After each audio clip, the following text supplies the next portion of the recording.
Yan. Pinagpalang araw mga kasirate. Update lang tayo dito sa San Marcelino project. Yan. Kasalukuyang ini-prepare namin yung iislaban. Yan. Kakabit kami ng runner saka mga bakal sidings. Preparation for slab. Suspended slab. Shout out.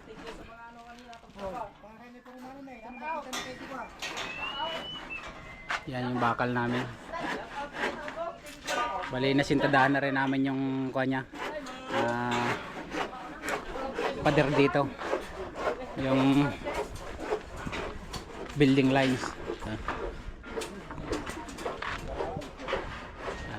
Kaya tayo para makita.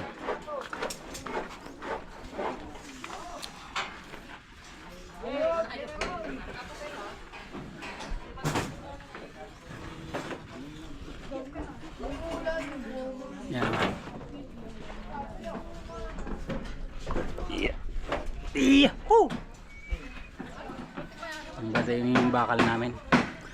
Tatlong top bar. Yan.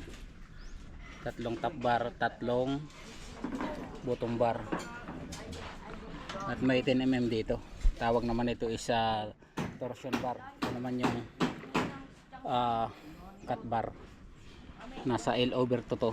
Ay L over 4. Yung mids pa naman L over 4.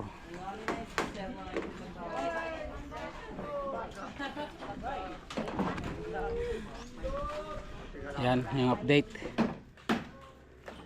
Bali 1 month and 1 week kami dito mga siret. Simula na rin kaming maglagay ng forma sa slab.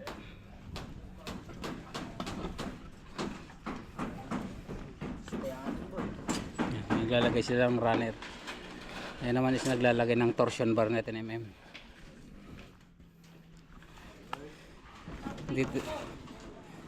Dito naman is naglalagay sila ng torsion bar din para matakpan na ng, mapapansin nyo is nakaangat pa yung aming bakal, ibababa pa yan, sabay lagay na ng spacer. Inangat lang namin para madaling ilagay yung runner. Okay. Uulan na naman.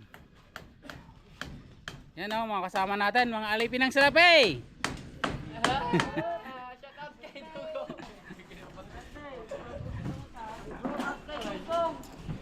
Panagbigay ng sinamay. No.